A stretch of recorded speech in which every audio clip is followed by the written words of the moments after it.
반갑습니다. 이강학 목사입니다.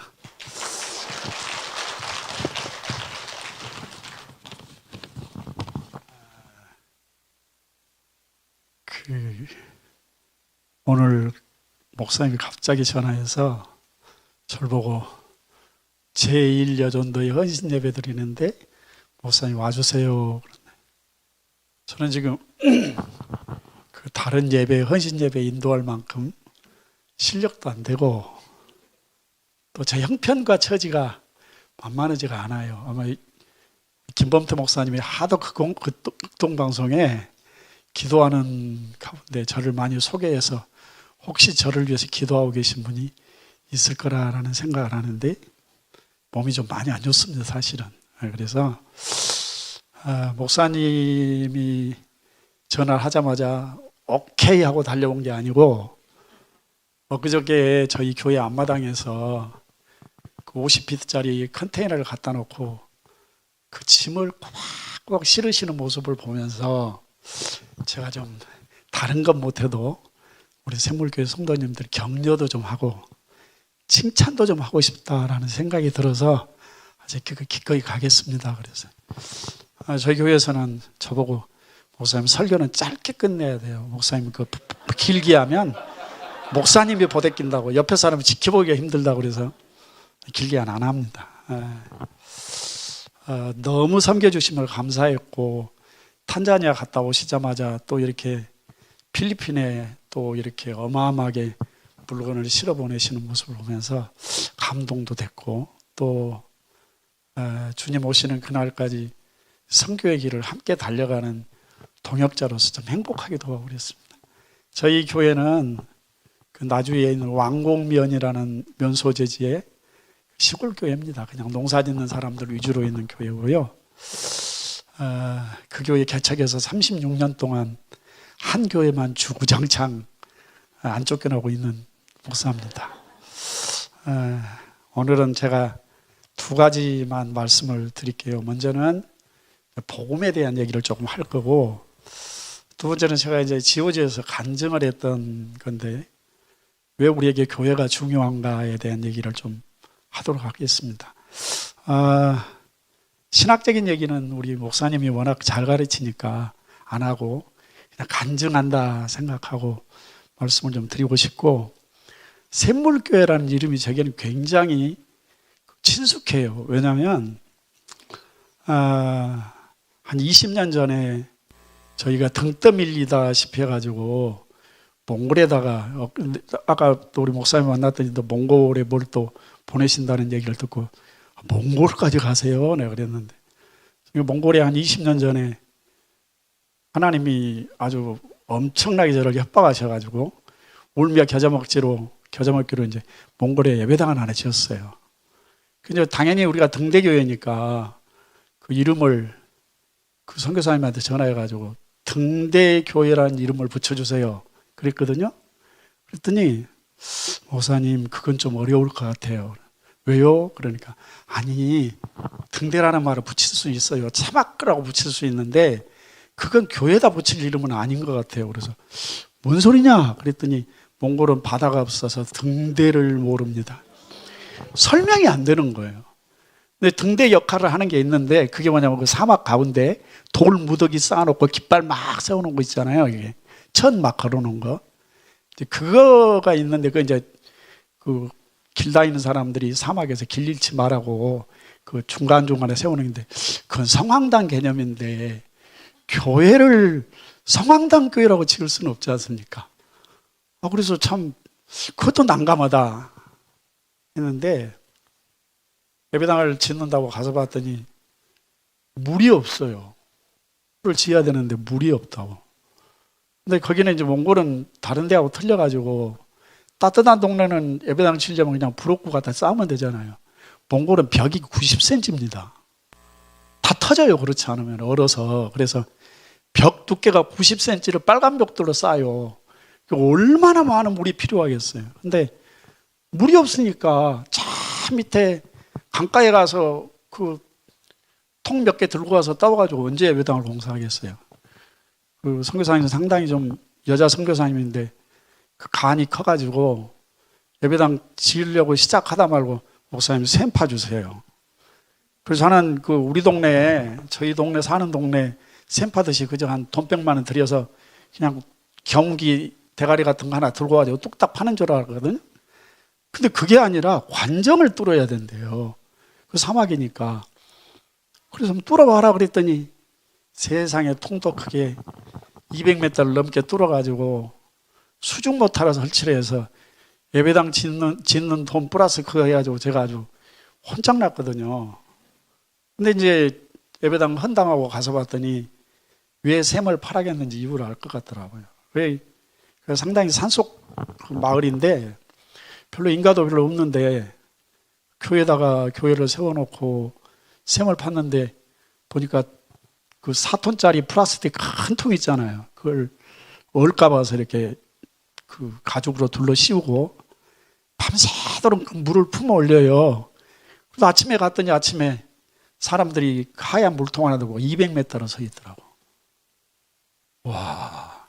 그 동네가 마을이 하나 생겨버렸어요. 샘 하나 때문에. 그래서 이름을 뭐라고 짓까 그랬더니 샘물교회라고. 엘림교회라고. 그래서 아니 등대교회하고요 샘물교회하고 뭔 상관이 있다고. 지금 몽골에 잘 세워져서 현지인이 사역 잘하고 있습니다. 감사할 일이죠. 샘물교회라 그러니까 정이 확 가더라고요. 목사는 복음 전하는 사람이니까 제가 복음 이야기를 조금만 하도록 할게요. 자막을 좀 띄워주시면 좋겠습니다. 고린도전서 1장 11절로 12절 말씀인데요. 띄워주시나요? 네.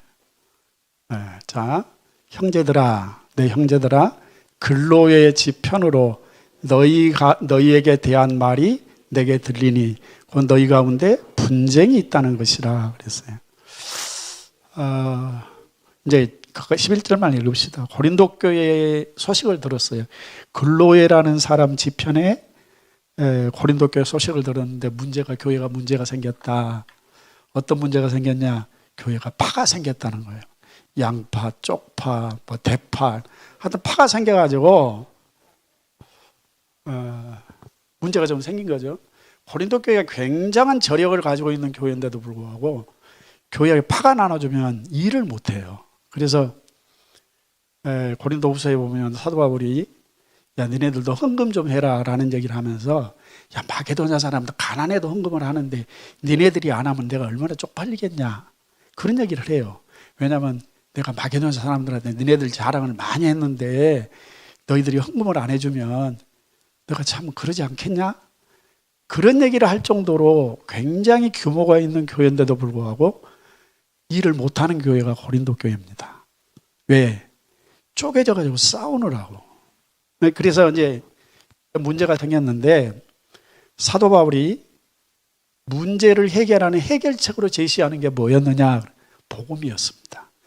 복음을 설명하는 거예요, 다시.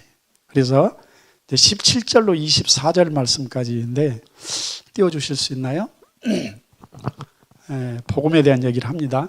자, 그리스도께서 나를 보내시면 세례를 베풀게 하려 하시면요 오직 복음을 전하게 하려 하시면로되 말의 지혜로 하지 아니함은 그리스도의 십자가가 헛되지 않게 하려 함이라. 18절이요 십자가의 도가 멸망하는 자에게는 미련한 것이요 구원을 받는 우리에게는 하나님의 능력이라. 기록된 바 내가 지혜 있는 자들의 지혜를 멸하고 총명한 자들의 총명을 폐하리라 하였으니. 20절 지혜 있는 자가 어디 있냐? 선비가 어디 있느냐?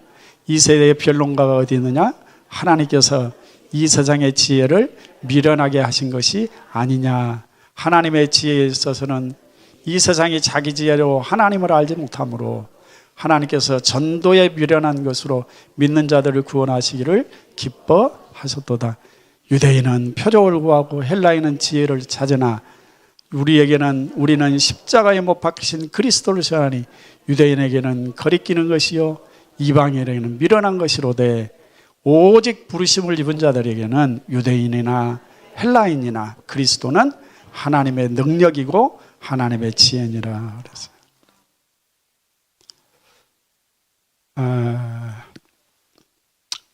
내가 부름받은 것은, 사도로 부름받은 것은 세례를 베풀기 위함이 아니라 복음을 전하기 위해서 하나님이 날 불렀다.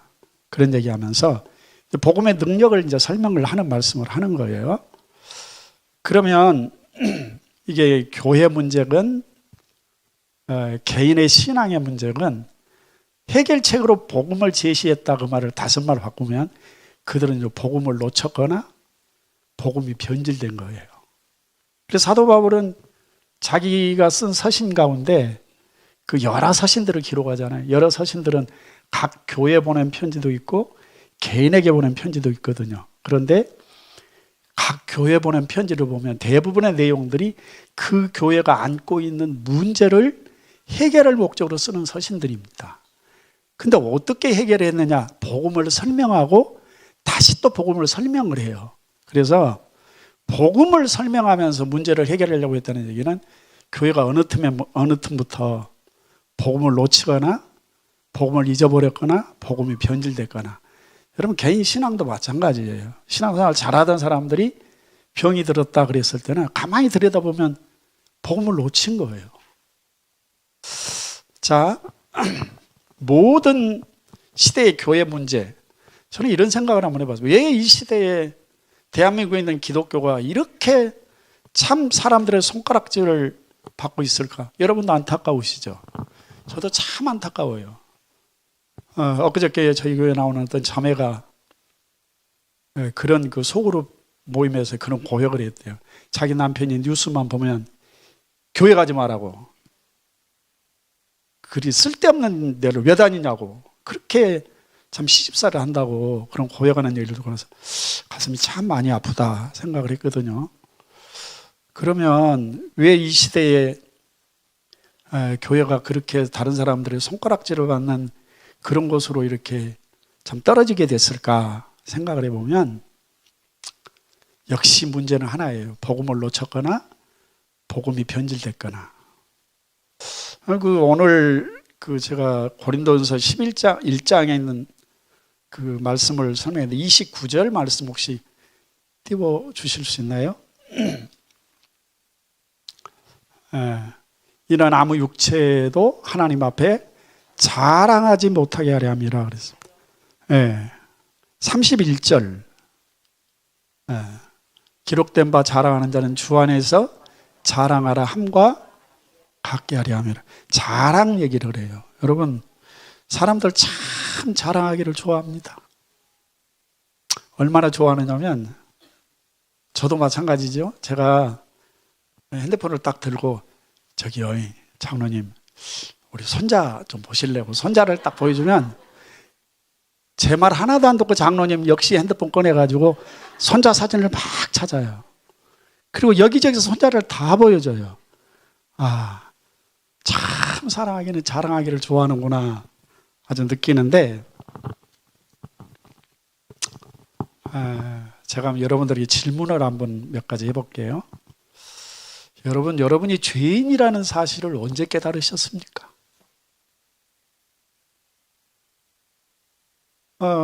난 진짜 하나님 앞에 죄인이야. 그 죄인이라는 고백을 도대체 언제 보셨나요? 죄를 많이 짓고 산 놈도 당신은 죄인입니다 그러면 고개 확 돌리고 쳐다보잖아요. 사도 바울은 그가 복음을 만나기 전까지는 뭐라고 얘기했느냐 이렇게 고백합니다. 나는 율법으로 흠이 없는 자로다 그랬어요. 근데 복음을 딱 만나고 나서 바울이 하는 고백은 나는 죄인 중에 괴수다 그래요. 그럼 사도 바울이 복음을 만나고 난 뒤에 예수님 만나고 난 뒤에 더 형편없이 살았다는 얘기입니까? 그게 아니고 복음을 만나고 나서 자신의 죄성을 더 깊게 알게 됐다라는 고백이죠. 또 이런 질문 한번 해볼게요. 얼마나 내가 많은 선한 일을 해야 지난날에 나의 모든 죄를 다 덮을 수 있을까요? 또 하나, 자기의라는 말 아시죠? 나 괜찮아. 이걸 자기의라고 그래요. 그래도 저 사람보다는 내가 좀 낫잖아. 그 자기의에 사로잡혀가지고 나를 향해서 손가락질을 하지 못하고 다른 사람을 판단하고 정죄하는 모습들은 도대체 뭘까요? 하나만 또 질문해 볼게요. 당신이 지금 자랑하고 있다면 뭘 그렇게 자랑하십니까? 샘물교회가 자랑한다면 뭘 자랑하실래요? 교회 재정? 이 멋진 건물? 샘물교회가 지금까지 해왔던 많은 일들? 그거 자랑하시겠습니까? 그럼 자랑거리가 아닌 거예요. 그거는 자랑하는 게 아니고 내가 이 시대에 그런 도구로 쓰임받은 거에 대해서 감사하는 거죠. 저는 그렇게 생각해요. 저희 교회는 그 농산 있는 사람들이 있는 시골 교회입니다. 쉽지 않는 교회죠. 그런데 저희도 참 많은 일을 했거든요. 하여튼 다른 사람들이 우리 교회 주보를 보면서 시골교회에서 감당이 됩니까? 내가 합니까? 주님이 하시지. 그러면서 해왔다. 그럼에도 불구하고 제가 늘 우리 성도들한테 하는 얘기가 그겁니다. 그건 내가 했다고 자랑하지 마세요. 자랑거리가 아니라 하나님이 나 같은 걸 이런 일을 하도록 써주셨다는 게 감사한 거지. 그런 기회를 주신 게 감사한 거지. 뭔 자랑할 게 있다고 자랑을 하십니까? 이 시대의 교회 문제는 자랑해서는 안 될 걸 자꾸 자랑을 하는 거예요. 근데 여러분 보세요. 세상 사람들이 웃는 게 왜 웃냐면 우리가 뭐 대단한 걸 자랑하는 것처럼 자랑하는데 세상 사람들이 볼 때는 그건 아무것도 아니거든요. 여러분 교회 건물 서울 시내에다가 엄청나게 크게 지었다고 야 우리 교회 멋지잖아 그러면요 63빌딩 사장이 웃어요. 그럼 롯데 회장은 뭐라고 그럴까요? 여러분 롯데타워 보셨어요? 그런 사람들이 그까지 건물 하나 지어놓고 뭘 폼 잡고 있냐 그러지 않겠습니까? 웃는 거예요. 그런 건 우리의 자랑거리가 아니죠. 복음 아닌 것을 자랑하니까 수치스러운 거예요. 사람들이 보면 아무것도 아닌 거예요. 우리 교회 재정 자랑할까요? 그러면요 그룹 회장들은 웃어요. 그까짓 무슨 재정이라고. 로마서 1장 16절로 17절 말씀 보면 사도 바울이 이런 고백을 하죠. 자, 올려주십시오. 로마서 1장 16절. 제가 안 적어드렸나? 내가 복음을 부끄러워하지 아니하노니 이 복음은 모든 믿는 자에게 구원을 주시는 하나님의 능력이 됨이라. 먼저는 유대인에게요 헬라인에게라. 복음에는 하나님의 의가 나타나서 믿음으로 믿음에 이르게 하나니 기록된 바 오직 의인은 믿음으로 말미암아 살리라. 사도 바울은 복음을 부끄러워하지 않는다라고 얘기했습니다. 복음을 부끄러워하지 않는다. 누구 앞에 가서도 복음을 얘기할 수 있어야 된다는 거죠. 복음을 위해 헌신하는 거예요. 내가 평생 사도 바울은 자기의 목을 걸고 복음을 위해 헌신했습니다. 왜? 복음은 죄인된 나를 구원하시는 하나님의 능력이거든요. 다른 게 뭐 자랑할 게 있어요? 사도행전 3장 1절로 9절 말씀 보겠습니다. 제9시 기도 시간에 베드로와 요한이 성전에 올라갈 때 잘하는 얘기죠. 네. 나면서 못 걷게 된 이를 사람들이 메고 오니 이는 성전에 들어가는 사람들에게 구걸하기 위하여 날마다 미문이라는 성전문에 두는 자라. 베드로와 요한이 성전에 기도하러 올라가다가 누굴 봤느냐? 날마다 성전 미문에 앉아있는 안진뱅이를 봤습니다. 많은 사람들이 성전을 드나들면서 그를 도와주는 방법은 딱 하나밖에 없었어요. 들것에 메고 가서 그분 앞에 놔두고 하루 종일 드나드는 사람들에게 구걸을 하면 저녁에 떼면서 지네 집에 데려다는 거죠. 데려다 주는 거죠. 그리고 많은 사람들은 그에게 던져주는 동전 몇 입 그걸로 뿌듯한 마음으로 성전을 들어갔을지 몰라요. 그렇죠. 자, 그 다음 절 말씀을 볼까요? 그가 베드로와 요한이 성전에 들어가야 함을 보고 구걸했어요. 나 좀 도와주세요 했겠죠. 그랬더니 4절 베드로와 요한과 더불어 주목하여 이르되 우리를 보라. 깜짝 놀랐죠. 얼마나 주려고? 자, 5절 그가 그들에게 무엇을 얻을까 하여 바라보거늘 6절입니다. 베드로가 이르되 은과 금은 내게 없거니와 내게 있는 이것을 내게 주노니 나사렛 예수 그리스도 이름으로 일어나 걸으라. 하고 7절 오른손을 잡아 일으키니 팔과 발목이 곧 힘을 얻고 8절까지 보겠습니다. 뛰어서서 걸으며 그들과 함께 성전으로 들어가서 걷기도 하고 뛰기도 하며 하나님을 찬송했더라. 그래서 베드로가 하는 말이 그거죠. 내게 은과 금은 없다. 근데 내게 있는 모든 것을 내게 주노니 나사렛 예수의 이름으로 일어나 걸어라. 성전이 소동이 났습니다. 많은 사람들이 보고 놀랐어요. 베드로와 요한이 그 기적이 뭘 역사를 했냐면 그 기적이 일어나자마자 베드로와 요한이 성전 안에 들어가서 그 예수 그리스도를 강력하게 전파하는 거예요. 그 전에 무서웠어요. 성전 안에 들어가는 게. 그러지 않았겠습니까? 성전을 차지하고 앉아있는 사람 손에 예수님이 죽으셨잖아요. 자기도 그거 무서워서 도망쳤잖아요. 그랬던 베드로와 요한 입장에서 성전 안에 들어가서 설교한다 사람들에게 상상도 못할 일이죠. 근데 그 사건을 계기로 베드로와 요한이 성전에 들어가 설교하는데 그날로 믿는 자의 숫자가 엄청나게 돼서 하루에 5,000명이 회개하고 돌아왔다는 얘기가 나오던가요? 복음의 능력입니다. 이게 복음의 능력이 아닐까? 은과 금 자랑하는 게 복음의 능력이 아니라 바로 예수 그리스도의 이름, 내가 들고 있는 그 복음의 능력이 바로 그런 것이 아닐까라는 생각을 해요. 제가 25년 한 해를 참 힘들게 살았습니다. 24년 10월에 이제 그 전부터 신호가 왔는데 제가 좀 미련해가지고 시골 사람은 다 그래요. 기침을 하고 살이 쭉쭉 빠졌어요. 살이 빠져서 저희 성도들이 볼 때마다 목사님 살이 너무 많이 빠지는데 그러면 내가 당뇨병을 20년 동안이나 앓고 있는데 살 빠지는 당뇨야. 그럴까? 그래도 살이 너무 많이 빠지는데 또 주일날 막 설교하면서 기침을 하니까 목사님 병원 한번 가보죠. 그래. 병원 갔는데 이비인후과에서 노인성 질환이래. 노인성 비염이 생겨서 콧물이 코로 넘어가서 그래서 기침이 나오는 거니까 하면서 아무리 스테로이드를 먹고 항생제를 먹어도 콧물이 멎질 않는 거예요. 그래서 이제 도저히 안 되겠다 싶어 병원에 갔습니다.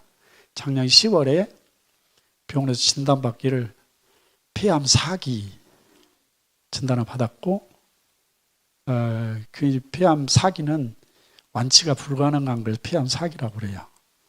2024년 10월에 첫 진단을 받고 뇌로도 전이가 되고 척추에도 전이가 되고 횡격막에도 간에도 양쪽 폐에도 다 전이가 돼서 몸이 좀 보댔겠어요. 참 하나님의 은혜였던 것이 폐암 4기 진단 받고 항암도 시작하기 전에 그때 이제 저희가 필리핀에 단기 선교를 가기로 다 준비를 해놓고 계획을 짜놨는데 제가 이제 그 지경이 되니까 못 가잖아요. 그래서 저희 교회 그 선교를 담당하는 총무님한테 이번에는 내가 못 갈 것 같은데 아무리 생각해도 자신이 없어. 몰랐을 때는 갔을 텐데 알고 나니까 내가 자신이 안 생기네. 그랬더니 저희 그 주방에 와가지고 막 엉엉 우시더라고. 그 양반이.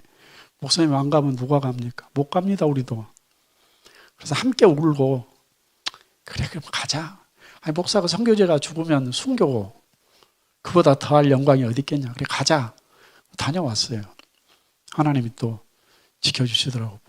제가 간다고 그렇게 선고받고 간다 그랬더니 우리 필리핀 선교사님은 제 방에다 숙소에다가 산소통까지 갖다 놨더라. 그래서 한 번도 안 쓰고 그냥 돌아왔는데 제가 이제 그래서 우리 김범태 목사님이 극동방송에서 제 이름 불러가면서 기도해달라고 부탁도 하고 많은 분들이 기도를 해줬습니다. 그래서 이제 1년 좀 지났는데 몸무게도 많이 늘고 하나님 은혜예요. 그래서 오늘 여기까지 달려올 수 있는 것도 주의 은혜. 근데 뭔 얘기 하려고 하냐면 성도들이 이제 항암이 시작되니까 하기 전에는 기침 콜록콜록 하면서도 그냥 괜찮아고 했었는데 사람이 참 심리적인 게 이렇게 진단을 딱 받고 나니까 좀 내가 좀 위축된 것 같아요. 그래서 이제 우리 성도님들이 좀 헐떡거리는 걸 보면서 목사님 혼자 설교 다 하려고 그러지 말고 주일 오후 예배를 장로들 좀 시켜요. 돌아가면서 좀 하게. 장로님들 평생 신앙생활했는데 얼마나 할 얘기가 많겠어요. 그 준비하면서 은혜도 받고 그러니까 목사님 혼자 하려고 그러지 말고 목사님은 그냥 주일 오전 예배하면서 설교하시고 오후에는 장로님들, 안수집사님들, 권사님들을 세워서 간증하라고 그러세요. 하도 요청을 해서 그럼 제가 제목을 주겠다 그랬어요. 제목을 줬습니다. 어떤 제목을 했냐면 내가 만난 하나님, 내가 믿는 하나님, 이 두 제목을 가지고 간증을 한번 해보시라. 거의 한 7개월 매주마다 간증을 좀 시켜봤어요. 뭐 장로님들도 시키고 은퇴하신 분도 시키고 또 안수집사도 시키고 권사님들도 시켰습니다. 교회에서 한번 해보세요. 재밌습니다. 왜냐하면 내가 왜 이제 그걸 허락을 했냐면 제가 힘들어서 못해서 한 게 아니고 내가 30년이 넘게 30년 훨씬 넘게 내가 이 교회에서 우리 성도들을 가르쳤는데 저들의 신앙의 바탕이 어느 정도일까 테스트할 수 있는 좋은 기회가 아닐까라는 생각이 들었거든요. 그러잖아요. 본인의 입으로 고백하는 신앙 고백. 그래서 내가 만난 하나님, 어떻게 내가 하나님을 만났고 내가 믿는 하나님, 내가 어떤 하나님을 지금 믿고 있는가, 그런 주제를 딱 정해주고 이제 간증을 시켰습니다. 자신의 생애를 통해서 하나님이 일하신 걸 얘기하는 사람도 있고 자신이 한 일을 이야기하는 사람들도 있더라고요. 딱 정확하게 나눠집니다. 내 생애를 통해서 하나님이 하신 일을 얘기하면 간증이라고 그래요. 근데 자기가 한 일을 얘기하면 자랑이라고 그러죠. 근데 이 간증과 자랑이 아슬아슬해요. 어쩔 때 보면 간증 같기도 한데 어찌 보면 자기 자랑 같기도 해요. 이제 살만해져서 제가 이제 다시 제가 설교하겠습니다. 그래서 저희 교회는 30분 만에 딱 끝냅니다. 왜냐하면 또 하면 힘드니까. 교회에서 한번 목사님도 한번 해보세요. 장로님들 돌아가면서 권사님들 돌아가면서 그게 신앙 고백 시키는데 좋더라고. 왜냐하면 평생 그렇게 말씀을 공부해 왔고 복음을 그렇게 많이 들었는데도 불구하고 정작 앞에 세워놓으니까 아까 우리 권사님이 처음 해봐서 겁나 떨려요. 벌벌벌 떨어요. 그리고 막 이제 그 중에 이제 꼼꼼하게 준비를 해서 간증을 하신 분들이 있는가 하면 와가지고 그냥 막 두서없이 이 얘기했다 저 얘기했다 정신이 하나도 없는 분도 있고, 근데 많은 분들이 간증이라는 이름을 가지고 자랑을 하더라고요. 좀 마음이 아팠어요. 그러면 물어볼게요, 여러분한테. 복음이 뭡니까? 평생 복음 얘기를 들었는데 제가 우리 교회 성도들 똑같은 질문을 했습니다. 저희 성도들 똑같이 앉혀놓고 복음이 뭡니까? 물어봤어요. 예수 그리스도의 십자가 부활이요. 맞아요. 근데 그걸로 다 설명이 될까? 복음을 얘기하라고 그랬더니 실상 그렇게 복음을 딱 정리해서 이야기하는 사람 별로 없더라고요. 복음은 따라서 하셔야 돼요. 죄인 된 나를 구원하시기 위해서 하나님이 하신 모든 일, 이게 복음이에요. 하나님이 죄인 된 나를 구원하시려고 하나님이 하신 모든 일들을 복음이라고 한다 그래요. 그래서 멀리 보면 하나님께서 나를 창세전에 예정하셨다. 그리고 때가 되어 부르셨다. 그리고 나의 죄를 속하기 위해서 예수 그리스도를 십자가에 죽이시고 부활케 하셨다. 그리고 나에게 성령을 부어주시고 나를 거룩하게 만드시고 마침내 영화에 이르게 할 것이다. 모든 과정들이 복음입니다. 그러니까 복음이 뭡니까 물어보면 여러분 이렇게 대답하셔야 돼요. 그 죄인 된 나를 구원하시는 하나님의 모든 일, 복음입니다. 그럼 우리는 이제 복음을 자랑해야 되는데 우리가 이제 복음이 뭔가를 알았으면 우리가 살 때 어떻게 살아야 돼? 복음의 정신으로 살아야 되죠. 그래서 복음의 정신을 제가 간단하게 설명할게요. 여러분들 메모로 하셔도 좋아요. 복음의 정신으로 살아야 된다는 게 뭘까? 세 가지입니다. 첫째 뭐냐? 로마서 3장 22절로 24절인데요. 한번 읽어 주실까요? 곧 예수 그리스도를 믿음으로 말미암아 모든 자에게 믿는 자에게 미치는 하나님의 의인이 첫 번째가 차별이 없다.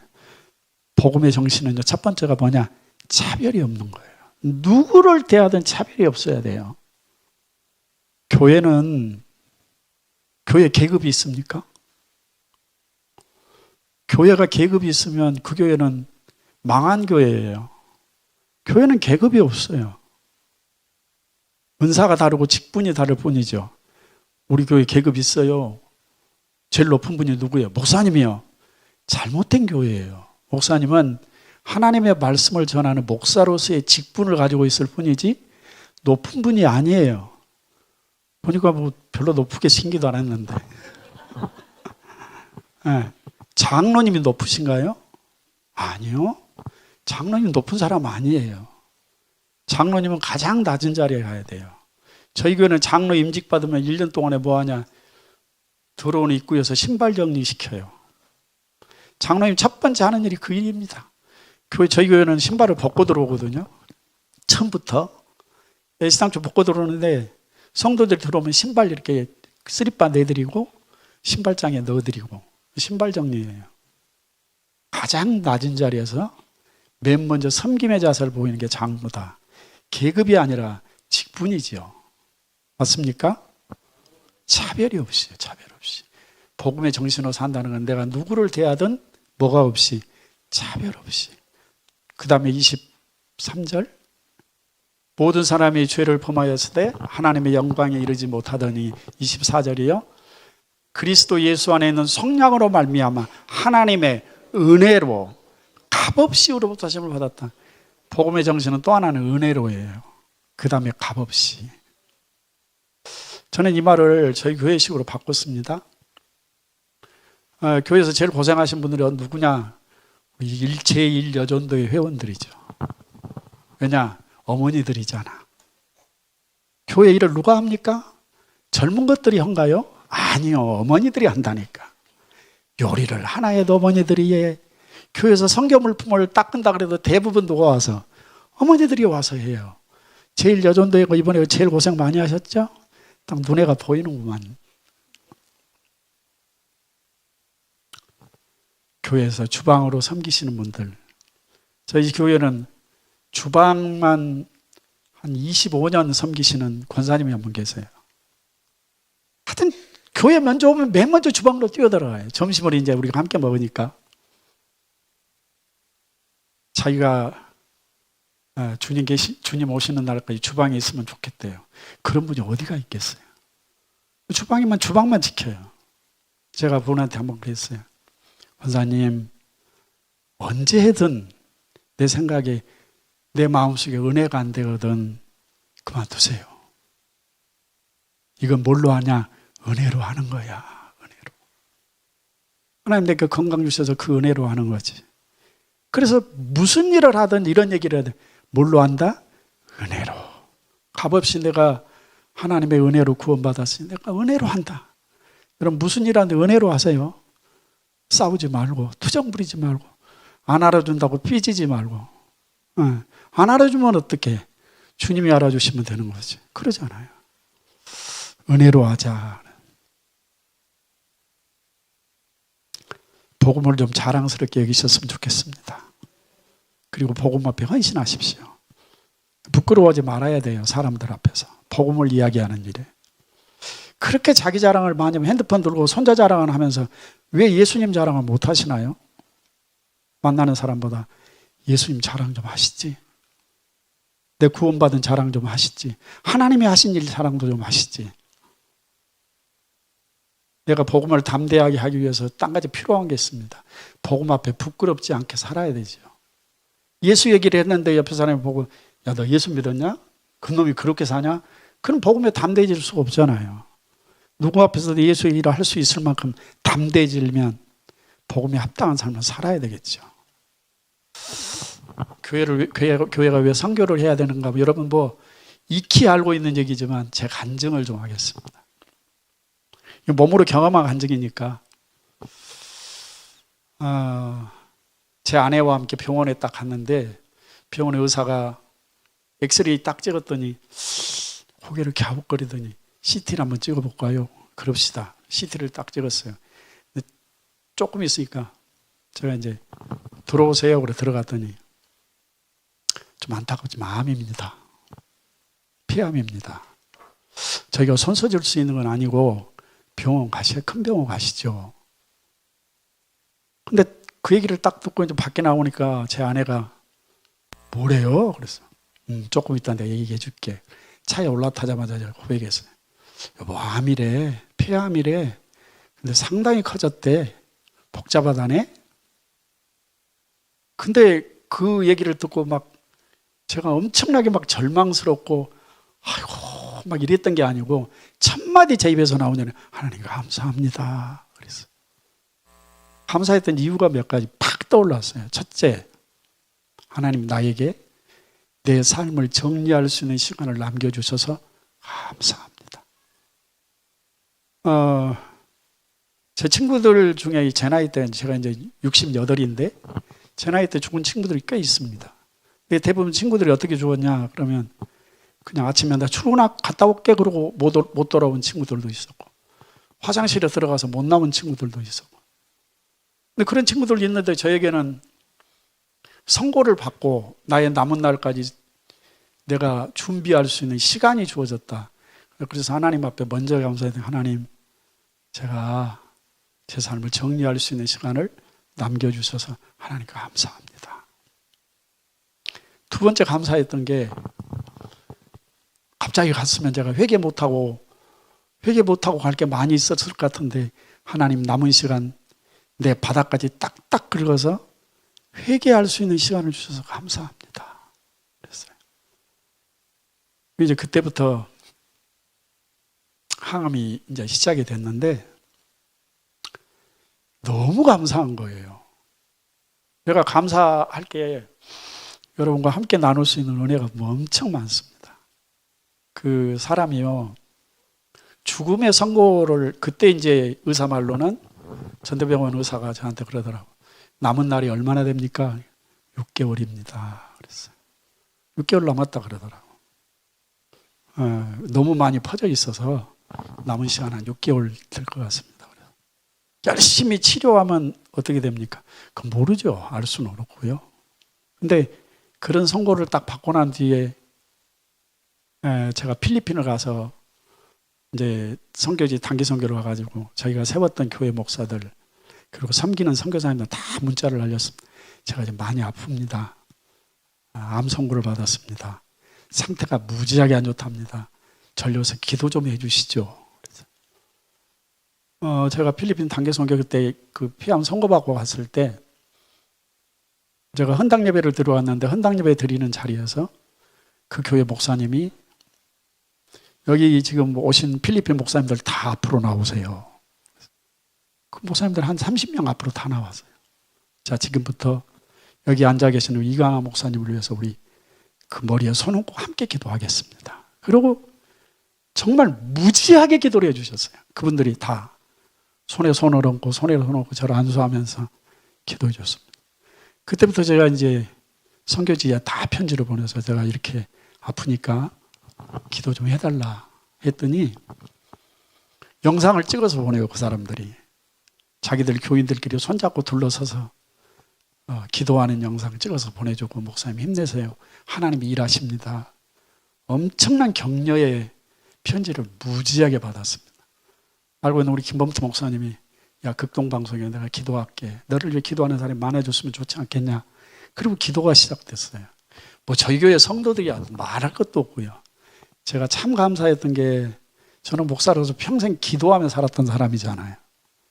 근데 기도하며 살았던 사람인데 늘 목사로서 기도하면서도 이 기도의 능력이 얼마나 대단한 것인지를 별로 실감을 안 하고 기도를 했던 것 같아요. 그냥 상투적으로 목사님 저 이러이러한데 기도 좀 해주세요. 그래 기도할게. 그러고 잊어버리고 아니면 기도합시다. 그럼 제가 안수하고 성도를 위해 기도하면서도 응답되면 좋고 안 돼도 내가 어쩔 수는 없는 것이고 그냥 그렇게 상투적으로 목사로서 당연히 해야 될 일이라고 생각하고 그냥 기도했어요, 그냥. 근데 제가 막상 이렇게 선고받고 나서 기도의 능력을 보고 나서는 제 기도가 훨씬 절실해졌습니다. 기도가 얼마나 큰 능력인 걸 제가 경험했거든요. 지금은 이제 제가 그럼 기도 아니면 못 살아. 우리 성도들이 본 거예요. 그때 그렇게 작년 5월 달에 제가 이제 주님 나라가 이렇게가 가깝군요 라고 고백할 때가 있었거든요. 그때는 한 5일 동안을 기침을 얼마나 많이 했던지 피를 토하듯이 기침하고 옆에서 지켜보는 제 아내는 발을 동동 구르고 반드시 누워 자지 못하고 벽으로 베개를 펴고 기대고 누워서 벽 보고 누워서 날밤을 새우면서 욥의 고백이 생각이 나더라고요. 욥이 이제나 날이 셀까 이제나 밤이 올까 그 말이 딱 내게는 맞는 것 같다. 그래서 아침에 눈을 뜨면 하나님 감사합니다 했다가도 하나님 언제나 밤이 옵니까? 또 그러고 밤잠 잠잘 때는 언제나 아침이 옵니까? 그러고 그런 힘든 시간들을 보냈습니다. 그러면서 그때 느꼈던 게 기도밖에 없다. 왜 우리가 선교를 하고 왜 우리가 내 교회가 있다는 게 얼마나 중요하냐. 누구도 나를 위해 기도하는 사람은 교회밖에 없잖아요. 내가 힘들어서 고통스러워할 때 날밤을 새우는 권사님들이 계시고 계속해서 문자 목사님 기도하고 있어요. 하나님 일하실 거예요. 목사님 기도하고 있어요. 하나님 일하실 거예요. 목사님 앞으로 간증거리가 많으실 거예요. 수없는 그 격려의 문자 기도하는 소리를 다 들었어요. 주일날 제가 교회 가면 한 번도 저 설교를 빼먹은 적은 없습니다. 했어요. 우리 장로님들 간직시킬 때만 빼놓고는 지금도 수요 예배 인도하고 주일 오전 예배 인도하고 또 여기 와서 서 있잖아요. 하나님 은혜 아니면 있을 수가 없는 일이에요. 여러분 그러잖아요. 폐암 4기 환자가 뇌에도 전이가 되고 척추에도 전이가 되고 횡격막에도 전이가 되고 간에도 전이가 되고 양쪽 폐가 가득 찼는데 어떻게 저 살아있지? 저도 잘 모르겠어요.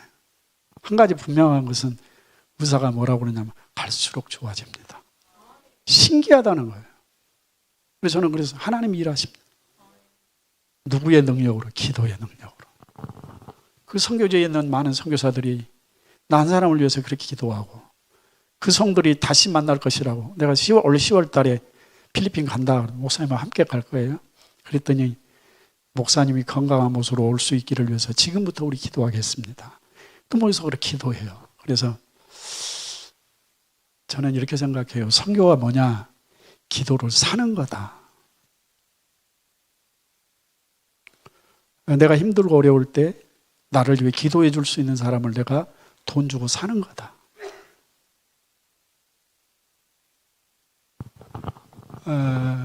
제가 병을 치료하면서 감사했던 게 있어요. 뭘 감사하냐? 감사할 게 말도 못하게 많지만 분명하게 고백할 수 있는 거 하나. 모든 찬송의 가사는 다 제 거예요. 여러분 그렇게 절실해 본 적 있나요? 어느 날 저희 그 선교팀이 찬양팀이 나와서 누군가 널 위해서 기도하네라는 찬양을 하는데 막 울었어요. 뭐 할 말이 없는 거예요. 그렇지. 모든 찬양의 가사는 하나님이 내게 주신 거고요. 성경을 읽다가 모든 성경 말씀은 저를 향한 하나님의 약속이었어요. 그렇게 은혜스럽게 그렇게 절실하게 다가온 적이 없어요. 목사로 평생 성경도로 살았는데 하나님 말씀이 이런 말씀들이 있었어? 이건 딱 나에게 맞는 얘기잖아. 와, 세상에 이런 얘기를 다 하나님이 나에게 하셨네? 모든 말씀이요 제 고백이 됐어요. 더욱 감사한 것은 저는 이제 제가 설교를 원고 설교를 하거든요. 노트에다 꼬박꼬박 씁니다. 좀 미련스러울 만큼. 저희 교회는 주일날 설교를 책으로 하거든요. 뭐 디모데전서, 히브리서 이렇게 책을 한 권씩 선택하고 전부 이렇게 시리즈로 설교를 하는데 그렇게 이제 한 30년 넘게 설교하다 보니까 설교 노트가 한 100여 권 넘게 이렇게 쌓였어요. 제가 제 아내와 함께 이제 나 서재실 올라가기 힘드니까 이제 서재실에 책들도 좀 정리를 하자. 내가 눈 초롱초롱 할 때. 그리고 이제 저희 교회 집사람 한 명 불러다가 제 아내와 함께 서재실을 책을 정리를 했습니다. 책 정리하면서 제 마음이 아팠던 게, 나는 참 제 아내가 책 정리하면서 이런 얘기 하더라고. 목사님, 이 책값이면 아파트 몇 천원 샀겠네. 맞아요. 그때는 그랬거든요. 그래서 책을 정리하는 과정 가운데 책은 좀 그렇다 치더라도 내가 평생 설교했던 노트를 버리고 가자니 너무 아깝다. 그래도 혼을 가라는 설교인데 누가 쓸 수 있는 사람이 잘 썼으면 좋겠는데, 그랬더니 제 막내 아들이 아버지 그거 저 주세요. 그래서 뭐 하려고? 그랬더니 심심하면 읽어보게. 그건 별로 도움이 안 될 것 같아. 그랬거든요. 근데 제가 이렇게 아프다라는 얘기를 듣고 제 아들들을 불러다 놓고 이제 그랬더니 참 그 사람이 그때가 되면 효자들이 다 되더라고요. 참 제가 아들이 셋인데 막내 아들은 회사 사표 쓰고 남은 시간을 아버지와 함께 있겠습니다 그러고 왔어요. 큰애는 아버지 교회로 돌아가겠습니다 하고 돌아왔습니다. 그래서 아버지 목회 끝날 때까지 제가 아버지 옆에 있겠습니다. 그것만 해도 감사한데 갑자기 둘째 아들, 회사 잘 다니던 둘째 아들이 아버지 왜 그 노트 나 주면 안 돼? 뭐 하려고? 저 신학교 갈 건데. 왜냐면 신학교 다니고 있어요. 자기가 아버지 뒤를 저 목사가 되겠대요. 얼마나 감사한지. 하나님 내 평생 소원인데 드디어 하나님께서 내 소원을 이루어 주시네요. 그래서 이제 책 다 정리해가지고 차로 큰 트럭을 빌려가지고 아들한테 책을 주면서 무슨 얘기냐면, 야, 근데 참 희한하다. 이 책을 그냥 보고 고물상에다 냈던가 버리고 갔더라면 내가 겁나 속쓰리고 아팠을 텐데, 내 아내 말대로 아파트 몇 천원 됐을 건데, 근데 제 아들이 갖고 간다 그러니까요, 하나도 안 갖고 온 거 있죠. 그 희한하대. 실어주면서 행복했어요. 행복하다. 그래, 네가 내 뒤를 이어서 그 길을 가겠다고 하니 얼마나 행복한지. 열심히 잘 다니고 있습니다. 완도에 있는 교회로 지금 사역하고 있어요. 감사할 일이 어디 한두 개겠습니까? 여러분, 근데 한 가지 더 감사한 것은 제 생각이 바뀌었고, 하나님이, 내가 어느 날 하나님께서 아들아 여기까지만 그러면 네 할 수 있지만, 그럼 나는 구원받았고 천국 갈 자신 있고 그리고 평생 사역했고 내 아들들이 신앙 안에 서 있으니 충분합니다. 근데 하나님, 내게 남은 시간이 있다면 성도들 더 많이 사랑하고, 그리고 진짜 기도가 필요한 사람들에게 조금이라도 더 기도 많이 해주고, 그러고 주님 앞에 가겠습니다. 목사가 해야 될 일이 그런 일 아닐까라는 생각을 해봤습니다. 여러분, 마냥 고통스러운 순간은 고통스러운 일만 있는 건 아니더라고요. 그 하나님의 놀라우신 위로하심이, 또 다른 일하심이 이렇게 있었어요. 그리고 여러분이 혼자라는 생각은 절대 하지 마세요. 여러분이 가장 힘들어하는 순간에 누군가 여러분을 위해서 숨어서라도 기도하는 사람이 반드시 있다는 거. 그리고 그거는 다른 사람이 아니고 이 샘물교회 성도라는 거예요. 샘물교회 성도 여러분, 혹시 생각이 나거든 저를 위해서 기도해 주세요. 기도해. 우리 이 목사님이 좀 더 살게 해주세요. 기도해 주시고 간증할 수 있게. 여기까지 하겠습니다. 기도하겠습니다. 뭔 어머니? 저희 어머니. 페이스북에. 저희 어머니는 저희 집에 암의 유전자가 좀 있어요. 그래서 저희 어머니가 한 17년 전에 그 신장에 암이 붙어가지고 이제 신장을 하나 제거하셨는데, 그때 떼내면서 간에도 암세포가 있고 췌장에도 있고 폐에도 하나 있습니다. 그것마저 해결합시다 그랬더니 의사가 그것까지 해결하면 돌아가셔요. 냅둡시다 하시던 그 어머니가 지금 93세 지금도 살아계십니다. 뭔 얘기하려고 지금 어머니 얘기를 하라 그런지 모르는데 제 어머니가 이제 제가 이제 선고를 받고 저희 어머니 앞에 가서 어머니 내가 많이 아프네 그랬더니 좋은 약 먹고 빨리 나아 그러고서 저한테 봉투를 하나 딱 주시더라고. 500만 원 담아서. 참 어머니가 90세가 넘으신 어머니가 쉽지 않잖아요. 아들을 좋은 약 먹고 빨리 나아야지. 그리고 이제 저한테 건네주신 어머니인데 지금 조금 이제 건망증이 와가지고 건망증이 아니라 치매가 오셔가지고 제가 아파서 이제 더 이상 간호해드릴 수가 없어가지고 지금은 요양병원 할 수 없이 모셨습니다. 치매가 걸리니까 소거돼 버리더라고요. 제가 이제 요양병원에 계시는데 통 못 가겠어요. 왜냐하면 가서 얼굴 보여주면 우리 어머니 더 놀랄까 봐서 안 보여주는 게 낫겠다. 그리고 제 아내만 왔다 갔다 오고 이제 엊그저께서 한번 가서 뵀는데 갑자기 머릿속에 소거됐던 사람이 갑자기 나타난 거예요. 그러니까 긴가민가하고 눈을 똑 뜨고 쳐다보면서 저한테 1시간 동안 거의 한 몇십 분 동안을 저를 눈을 맞추고 계시더라고요. 쳐다보더니 많이 나았어 이제 그랬더니 끄덕끄덕하고 아프지 마 그랬더니 끄덕끄덕하고 다시 보러 올게 그러고 그랬답니다. 저희 어머니 멋지신 분이에요. 평생 참 아름답게 주님 섬겼던 분이시고 저희 어머니한테는 할 얘기가 참 많은데 끝날 시간이 됐습니까? 끝날 시간이 넘었네요. 기도하겠습니다.